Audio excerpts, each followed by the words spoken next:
TikToker Nuzhat সে এখন trending এ, কারণ তার তো হয়ে গিয়েছে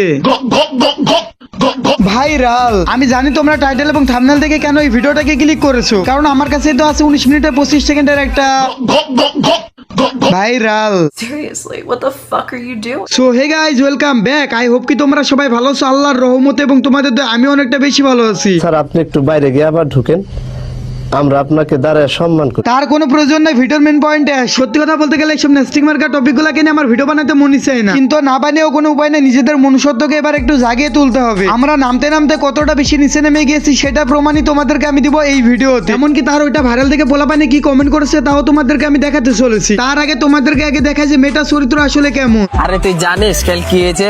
কি হয়েছে? আরে পাশের বাড়ির বৌদি আছে না, আমার কাছে রাত 12টা বাজে আসে বলে তোমার দাদার তো পেট্রোল শেষ, তোমার পেট্রোলটা কি দেওয়া যাবে? তারপর কি করলি? পাগল নাকি? এই বাজারে পেট্রোলের যে দাম। তুই আসলে একটা বোকাচোদা। মানে আগে বোঝ বোকাচোদা। দেখলে তো মেয়েটার চরিত্র কতটা বেশি ফুলের মতো পবিত্র। শুধু একটা ক্লিপ দেখলে বুঝবা না মেয়েটার চরিত্র কতটা বেশি ফুলের মতো পবিত্র। তোমাদেরকে আরো একটা ক্লিপ দেখানো যায়। সুমন, তুমি যে আমাকে খেয়ে ছেড়ে দিলা, কাজটা কি তুমি ঠিক করলা? কি মনে করেছো তোমার আমি বিয়ে হইতে দিব? তোমার যার সাথে বিয়ে হবে ওখানে যে বলে আসবো যে তুমি আমার মধু খেয়েছো। ওকে, আসলে তুই প্রমাণ করে দিলি তুই একটা খান বংশের মেয়ে। যে ম্যাগিলুডসের চরিত্র এতটা বেশি ভালো তার তো হবে ওইটা viral. I mean 19 minute 25 second. মেয়ে তো দেখি পুরো কনফার্ম জানতে জানতে চলে যাবে কোনো কিছু ছাড়া। বাংলাদেশের মেয়েদের যে হইতেছে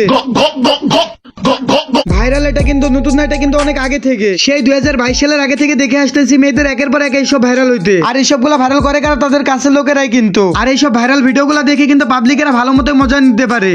লবণ দেখতে যেমন চিনির মতো, কিছু কি মাগি আছে দেখতে তারা পরীর মতো। আসলে এগুলো বলার পরে তুই প্রমাণ করে দিলি যে তুই কোনো মানুষের জন্মেরই ছিলেন। তোর বাবা এবং তোর মা তোর ঠিক মতো জন্মই দিতে পারে না, তার জন্য তোর মতো কুলাঙ্গার জন্ম হয়েছে। পোলাপাইনে দেখি যে এখন কমেন্টে গিয়ে লিখতেছে বয়সের তুলনায় বেশি বড় হয়ে গেছে, কেউ কি ভিডিওটাকে দিবেন? আসল জায়গা পুরা নাইজেরিয়া। আবার অনেকে দেখি বলতেছে কার লাগবে ইনবক্সে আসেন, অনেক খোঁজার পর পেলাম। নিচে সাগর বানিয়ে ফেলেছে, এত বড় কেমনে হয়েছে তা ভিডিও দেখে বুঝতে পারলাম। এমন কিন্তু হাজারো বাজে বাজে কমেন্ট। আবার অনেকে দেখি যে লিঙ্ক খুঁজে বেড়াতেছে কমেন্টে গিয়ে। মানে ভাই একটা মেয়ের লিঙ্ক বেড়ালেছে, এটা তোমরা সোশ্যাল মিডিয়ায় থাকলে তোমরা একটু জানতে পারবে, একটু দেখতে পারবে, এটা স্বাভাবিক। এটা নিজেদের মধ্যে সীমাবদ্ধ রাখতে হবে। এটা কেন সবার সামনে গিয়ে দেখাতে হবে? কেন টেলিগ্রাম গ্রুপ খুলে অন্যদেরকে দিতে হবে? কেন মেয়েটার লিঙ্কটাকে ভাইরাল করে সোশ্যাল মিডিয়া আরো বেশি তাকে ভাইরাল করতে হবে? তার লিঙ্ক ভাইরাল হচ্ছে ভালো কথা, এটা তুই দেখবি, তুই অন্যদেরকে দেখাবি কেন? এটা আমারে বোঝা। মেয়েটার সম্মান বলতেও তো একটা জিনিস আছে। তুই দেখছিস ভালো কথা, তুই দেখ, তার সম্মানটা তুই খেয়ে ফেলেছিস, কিন্তু সবার সামনে কেন দেখাতে হবে? সবার সামনে কেন মেয়েটার সম্মানটাকে খেয়ে ফেলতে হবে? আজ যদি তোর মা বোনের ভাইরাল হতো লিঙ্কটা, তাহলে কি তুই পারতি এমন করে সবার সামনে ভিডিওটাকে দেখাইতে? তোর মা বোনের সাথে যদি এমনটা হতো তাহলে কি তুই পারতি গ্রুপে গিয়ে লিঙ্কটাকে শেয়ার করতে? একটা মেয়ে তার নিজের ভুলের জন্য তার জীবনটাকে নষ্ট করে ফেলেছে, তার উপরে আবার তোরা পুরো জীবনটাকে তার নষ্ট করে দিতেছি। মানে ভাই এগুলা করে তোরা নিজেরাই প্রমাণ দিলি যে তোরা কোনো মানুষের জন্মেরই ছেলে না। আসলে কিন্তু তোদের বাবা মা তোদেরকে জন্ম দিয়ে অনেকটা বড় ভুল করে ফেলেছে। তারা তোদেরকে সঠিকভাবে জন্ম দিতে পারে নাই। যদি জন্মটা তোদের বাবা মা তোদেরকে সঠিকভাবে দিতে পারতো তাহলে অন্যের মেয়ের সাথে তোরা কখনো এমনটা করতে পারতি না। যদি লিঙ্ক ভাইরাল করতে মন চায় তাহলে নিজে বিয়ে কর, বিয়ে করে বউয়ের সাথে লিঙ্ক ভাইরাল কর। আসলে এইসব পোলাপান গুলাকে কোনো বুঝিয়ে লাভ নেই, এরা কিন্তু বুঝে কম চিল্লাই বেশি। যারা ম্যাচিওর পোলাপান আছো, যারা আমার ভিডিও দেখো, তোমরা আশা করি বুঝে গিয়েছো আমি কি বুঝাতে চেয়েছি। সব সময় মনে রাখবা তোমার মন মানসিকতা তোমার আসল পরিচয়, তোমার কথাবার্তা তোমার চরিত্রই কিন্তু তোমার আসল পরিচয়। ভয়েসের কোয়ালিটি অনেকটা বেশি খারাপ হতেছে কারণ শরীরটা কিন্তু অনেকটা বেশি খারাপ। তার জন্য কিন্তু ভিডিওটাকে বেশি বড় করতে পারলাম না, ভিডিওটাকে এখানে শেষ করতে হচ্ছে। তোমরা পরবর্তীতে কাকে নিয়ে ভিডিও চাও তোমরা কমেন্টে আমার আগে সেটা জানা। তো দেখা হচ্ছে তোমাদের সাথে পরবর্তী কোনো ভিডিওতে। আজকের মতো গুড নাইট গাইস। আর হ্যাঁ, সবাই চ্যানেলটাকে অবশ্যই সাবস্ক্রাইব করে দিও, না হলে কিন্তু তোমাদের টুনটুনি একেবারে ছোট হয়ে যাবে।